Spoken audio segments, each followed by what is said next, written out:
Jadi kurir bahasa Inggris. Aduh, bilang terima kasih nggak dibalas juga. Terima kasih mas. Diam, diam. Oke, teman-teman, kembali lagi berjumpa di channel Branda Alexis. Pada kesempatan ini kita akan mengangkat topik yang sangat menarik tentunya, yang berkaitan dengan jurusan saat di bangku kuliah dan tidak sesuai dengan realita dunia pekerjaan.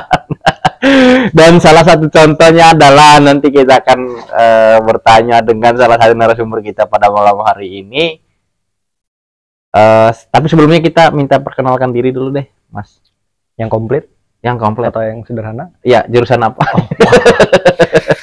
Oke, perkenalkan, nama saya Arianto. Saya dulu kuliah di Universitas Palangkaraya, jurusan pendidikan bahasa Inggris, pendidikan bahasa Inggrisnya.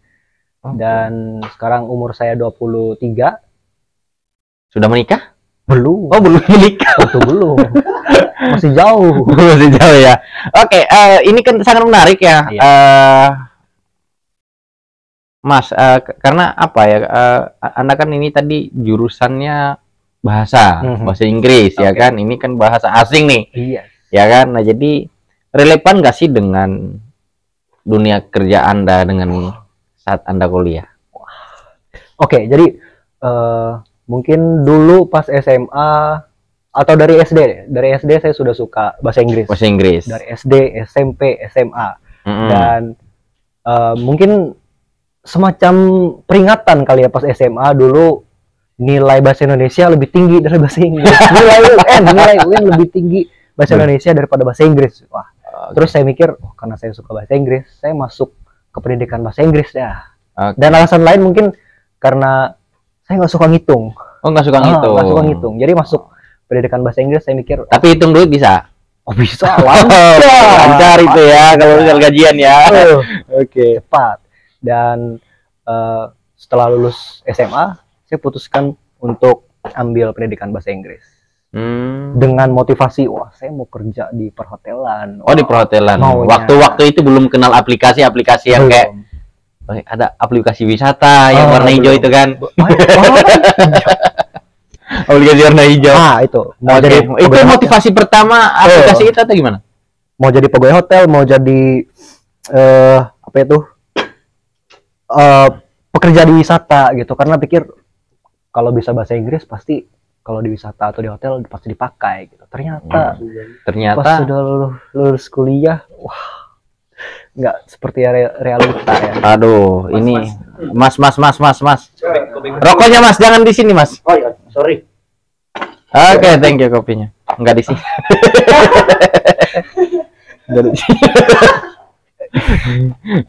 Oke, jadi itu salah satu motivasi Anda makanya mengambil jurusan bahasa Inggris kayak gitu, dan punya mimpi bahwa saya harus kerja di hotel kayak gitu kan. Betul. Tapi kan kerja di hotel kan nggak semestinya harus bahasa Inggris dong. Nah, itu karena kebodohan sendiri ternyata. Ketidaktahuan akan dunia luar, masih polos-polosnya. Waduh, ternyata dunia nyata terlalu berat. Dunia terlalu berat. Oke, ini kan aku kan sering memantau Anda juga kayak gitu, kerja di salah satu, pernah jadi presenter juga kayak gitu kan. Nah, jadi ya mungkin nyambung aja sih dengan karena bahasa ya, jurusan bahasa ya kan, walaupun bahasa asing. Tapi menurutku Anda presenter ya kan, walaupun udah nggak lagi ya kan kayak gitu, karena kesibukan pekerjaan yang memang Anda geluti saat ini kan kayak gitu. Nah, jadi kalau sekarang nih kerja di mana? Sekarang kerja di ekspedisi. Oh, jadi kurir. Jadi kurir bahasa Inggris. Aduh, jadi kurir itu bukan kurir yang ini kan? Kurir bukan kurir luar negeri. Kurir antar paket. S1 pendidikan bahasa Inggris. Bisa bahasa Inggris. Jadi kurir. Bang. Tapi nggak apa-apa, ya kan? Karena kan ke depan ini kita nggak tahu tantangan Indonesia ke depan ini, mungkin orang yang nggak bakalan punya, yang nggak punya ijazah S1 atau yang nggak SMA ya kan, atau SMP, mungkin standar kehidupan nanti ke depannya itu taraf kehidupannya bahwa Indonesia mematokkan orang yang nggak lulus SMP itu kasih di pulau yang belum ada penghuni. Kan kita nggak tahu tantangan ke depan. Jadi penduduk asli pulau. Jadi pun iya kayak gitu kan, kita nggak tahu karena kata tentang ke depan ya, bagaimanapun hari ini lah menuju Indonesia Emas 2045 kan, yang pastinya kita juga sering upgrade kayak gitu kan, anak-anak muda kayak gitu sering, apalagi ya dengan 4.0 hari ini itu kan ya mau nggak mau kita harus bisa mengimbanginnya kayak gitu dan harus mengikuti itu. Nah oke, kalau untuk ini Mas, maksudnya ini kan soal pekerjaan, ini kan soal tentang hobi juga kan salah satunya. Kayak gitu. Tapi hobi nggak sih, kalau sesuai hobi nggak dengan? Kalau aku sendiri mungkin hobiku di pekerjaan ini satu-satunya hobi di situ cuma naik motor sih. Naik motor.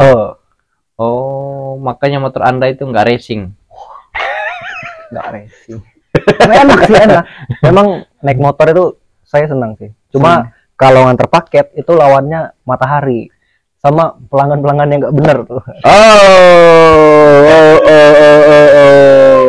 Tapi ini saat apa ya? Maksudnya kalau ngantar kayak gitu itu kan ada nggak ketemu pelanggan yang kayak jutek? Sering? Banyak ya. Tapi Anda responnya gimana? Ya teruslah berbuat baik. Oh iya. Saya senyum terus bilang terima kasih, nggak dibalas juga terima kasih Mas. diam. Ente kalau diantar paket dibilang terima kasih, dia bilang sama-sama atau iya, kayak jangan diam. Iya ya. Tapi sakit nggak sih? Sakit lah. Itu berilah apresiasi ke saya. Ini sudah panas-panas ke rumah ente ya kan. Iya sih. Terima kasih banyak. Tapi saya nggak tahu ya. Budaya kita ini kan ramah tamah, ya kan? Ente budaya mana? Ikut budaya mana itu? Iya kan? Itulah. Kecanduan ini mungkin ya. Ya. Oke lah, nggak apa-apa lah untuk itu ya kan. Tapi ya seharusnya atau mungkin karena budaya apa ya? Mungkin karena kita sering menyapa orang, mengucapkan terima kasih. Saya rasa itu kan orang berpendidikan itu semakin tinggi dia apa namanya di pendidikan, maka juga attitude dan cara respon orang itu baik, ya nggak sih? Tergantung orang sih. Tergantung orangnya.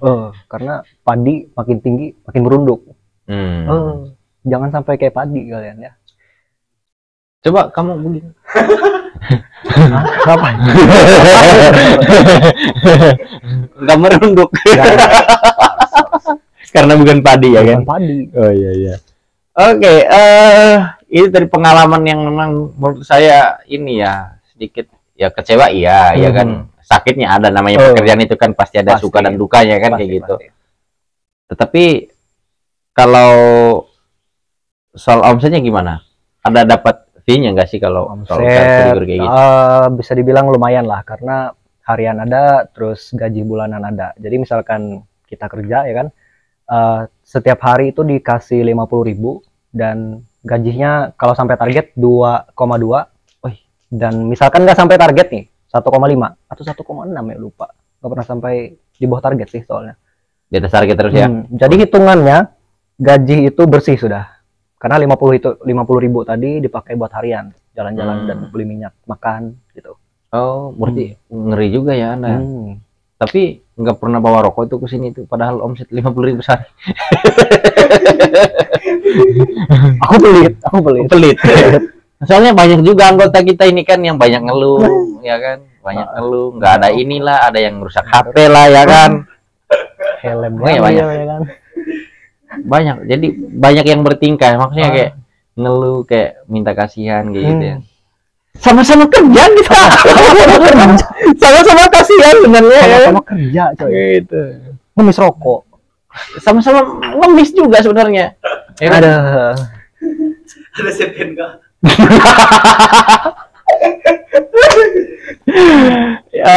Ada. Nah itu 50.000 untuk makan sehari. Tapi Anda kan tinggal di Palangkaraya, ya. Yang pasti kan pulang ke rumah makan ya, berarti bersih dong 50.000 itu. Enggak sih, karena harus beli minyak pasti. Berarti enggak sampai ini dong, enggak sampai 50 dong habisnya. Kalau pulang bersih harian mungkin 20 atau 30 ya. Sisa Sisanya bensin pulang. ya.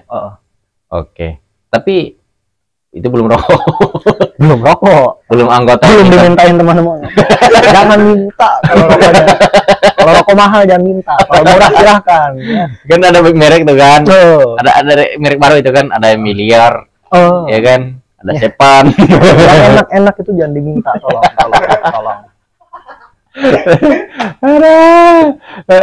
Iya, menarik nggak teman-teman? Maksudnya ini sih apa? Kadang kita kan ekspektasi kita waktu kuliah itu, aku nanti karena jurusan ini saya itu pengen jadi seperti ini. Ternyata ketika kita menghadapi dunia pekerjaan atau realita dengan tuntutan kita yang semakin hari semakin tinggi, bahwa jadi beban nggak sih kalau misalnya habis lulus kuliah, ya kan? Lalu nggak bekerja? Wah, jadi beban sih pasti. Apalagi kalau untuk kayak perokok tadi kan, nggak bisa merokok atau nggak bisa kemana-mana untuk yang suka jalan-jalan, pasti nggak ada pemasukan, itu beban Sih. Sendiri jadi beban, nggak punya penghasilan tuh jadi beban lagi. Ya aku aja kalau nggak ada duit itu kayak mikul kayu ulin yang 1 kubik. Kayak nggak berdaya begitu kan. Kayak mau aja tembak aja deh. Nggak ada yang nolong ya. Nggak ada yang nolong ya kan. Mau dengar cerita teman juga ngeluh ya kan. Ya kan, mau minta tolong dia juga perlu penolong ya kan. Cukup untuk keluhan sendiri ya kan? Walaupun kata-kata terakhirnya itu kan Tuhan, ya semuanya serahkan pada Tuhan ya kan. Itu kan kata-kata hibur diri ya, kata-kata penenang ya kan. Tuhan tolong saya gitu. Nah jadi teman datang ya kan, menghibur kan kayak gitu. Serahkan semua pada Tuhan. Oh iya betul sih. Iya betul. Hari ini tenang, besok aduh mikir lagi ya kan. Ya kan, karena tidak apa ya, kesulitan itu tidak bisa dihabiskan dengan kata-kata motivasi menurut saya. Ya nggak sih? Betul. Walaupun kita ibaratnya setiap hari dengar kata-kata motivasi, tapi kalau nggak bekerja dan tidur kita mungkin nanti kata-kata motivasi dan semua indah pada waktunya. Indah itu tidurmu terlalu miring. Harus dilurusin ya. Yang benar tidur.